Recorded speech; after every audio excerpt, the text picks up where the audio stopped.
Terima kasih, masih bersama Pak Ganjar Pranowo. Pak Ganjar, beberapa waktu lalu Presiden sempat persoalkan ada sekitar 170 triliun dana pemerintah daerah yang nganggur di bank nih. Kalau kita lihat data, itu serapan APBD Provinsi Jawa Tengah sepertinya baru 27%, Pak ya. Mungkin bulan lalu ya, Pak ya. Saat ini bagaimana? Serapannya sudah meningkat atau gimana, Pak?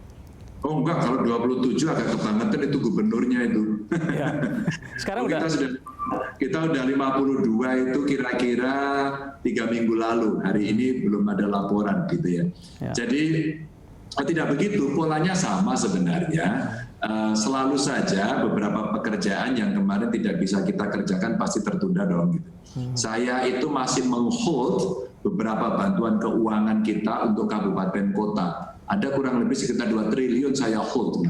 Pasti serapannya akan tidak bagus. Karena kenapa saya hold? Saya masih menghitung setelah refocusing, apakah kemudian masih akan bertahan kita sampai dengan akhir tahun. Saya izin sama kawan-kawan bupati, wali kota, kades, saya hold dulu ya sebentar ya. Kalau nanti kira-kira di bulan Agustus kita masih ya pergerakannya terprediksi masih manageable, maka ini akan saya keluarkan. Tapi kalau tidak, maka tetap akan saya tahan dan mungkin saya alihkan untuk penanganan kesehatan.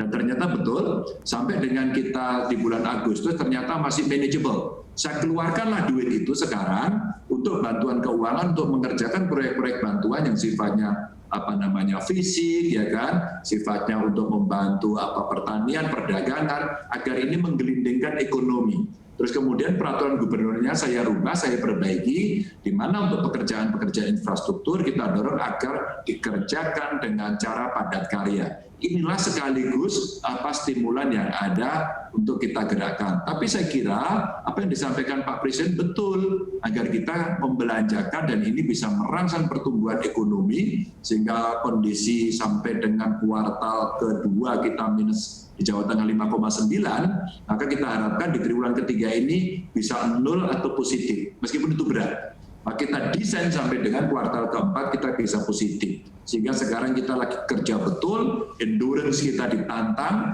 untuk kita bisa menjadi teamwork untuk bisa lepas dari kondisi ekonomi yang minus.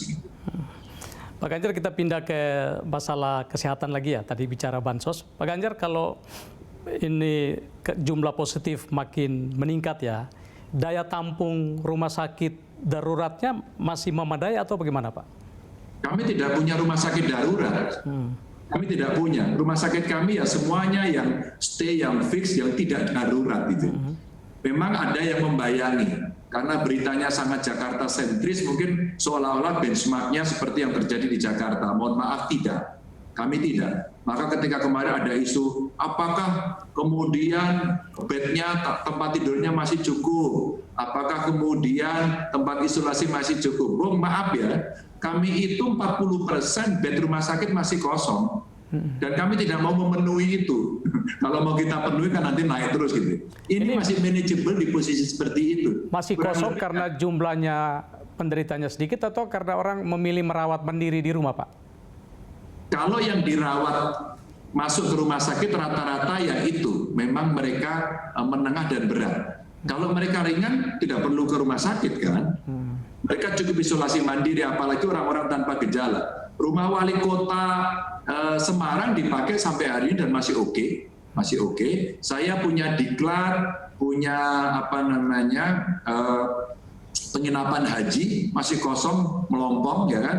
Kita bikin beberapa gedung, waktu itu kita siapkan belum pernah terisi. Saya masih punya satu rumah sakit miliknya Pemkot Solo baru kita siapkan, dan umpama terjadi outbreak besar akan kita masukkan ke sana. Hari ini masih kosong. Jadi memang berita yang berseliweran itu seolah-olah kita mengerikan dan seolah-olah semuanya sama. Maaf, itu tidak begitu. Jadi masyarakat tenang gitu kan, tidak perlu panik, karena new virus ini adalah virus baru yang memang kita harus lawan. Tapi jangan sampai kemudian terjadi news virus.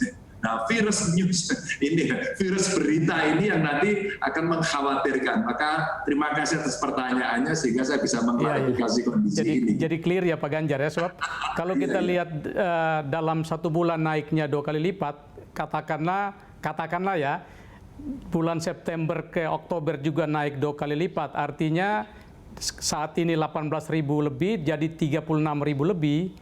Apakah keterisian rumah sakitnya itu tetap 40-an atau kan akan naik terus nih Pak Ganjar? Iya, saya kira pertanyaannya bagus, tapi tidak begitu pertanyaannya. Kalau pertanyaan begitu, Anda mengatakan kalau nanti naiknya 200% bagaimana Pak Ganjar? Nah, itu sudah pertanyaan yang agak sulit dijawab. Itu adalah asumsi. Kecuali kemudian kita ini tidak pernah bekerja, gubernurnya bego, ya dia diem aja, itu maka kemudian akan terjadi apa yang Anda omongkan. Yang paling enak kemudian apa? Nggak usah dites aja, ntar kan hijau. Kalau kita nggak ngetes sama sekali, dia akan turun sendiri. Tentu itu sangat tidak bertanggung jawab. Maka kemudian kita berikhtiar untuk mengerjakan agar kemudian persentase besar itu tidak naik. Begini Bu, ini saya ceritakan. Kebetulan tadi Kemenkes juga datang dan kita saling buka-bukaan untuk membantu. Antara kemudian data di launch kemudian menjadi isu publik itu berbeda dengan realita. Bahkan di beberapa tempat kami sempat angka kita itu selalu lebih tinggi dari angka pusat. Dan itu boleh dibaca di corona.jatengpro.go.id. Kami sangat transparan karena buat saya dalam konteks pandemi integritas nomor 1. Data bagus, pengelolaannya bagus, dan kemudian bisa dilaksanakan. Nah, dengan cara itu, maka angka-angka inilah yang kemudian akan bisa kita kelola dengan baik. Kalau kemudian itu bisa kita kelola, maka prediksi-prediksi itu bisa kita siapkan. Maka dengan asumsi-asumsi yang dibangun, saya tanya, rumah sakit seandainya terjadi outbreak, kamu siap nambah bed berapa? Nah, langsung semua rumah sakit ngitung. Bahkan ketika ICU sempat kemudian, waduh Pak ini ICU-nya dipakai naik terus. Apa yang kemudian kita bisa lakukan? Bisakah kita membuat ICU satu gedung dan kemudian secara bersamaan 1 minggu selesai? Oh tidak bisa Pak. Lalu bagaimana caranya? Kemudian ada rumah sakit besar, Pak itu ada kami punya gedung baru belum dipakai, maka kami mau pakai ICU. Oke, go lakukan. Tapi sisi yang lain rumah sakit kami nggak punya Pak.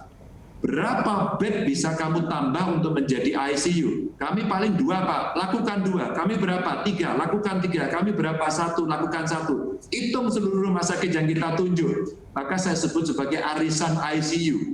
Dengan arisan ICU ternyata, oh Pak kalau segini cukup Pak ini. Cukup kan? Tidak ada yang sulit kan? Begitu. Nah hari ini kita butuh berpikir yang sedikit out of the box agar kemudian kita bisa mengelola tanpa kemudian kita dihinggapi trauma-trauma negatif yang kemudian kita menjadi sesuatu yang mengerikan. Kali ini kita harus serius, tapi nggak boleh nakut-nakuti, kerjanya sungguh-sungguh. Maka semua ini bisa dihitung. Fisiknya ada kok. Maka plan B, plan C, plan D itu mesti kita siapkan agar kemudian kita tenang. Saya dulu sudah nyiapin sampai kemudian kita buat tenda senarionya. Alhamdulillah, mudah-mudahan tidak terjadi. Kita lanjut segmen berikut, Pak. Pemirsa tetaplah di Special Interview. Visi seorang Ganjar Pranowo. Ini sebelah saya, di belakang saya ada Bung Karno. Bung Karno itu menyampaikan, 1, berdaulat dalam bidang politik. Begitu terjadi seperti ini, lakukan bahwa keputusan kita mesti decisive. National interest harus nomor 1.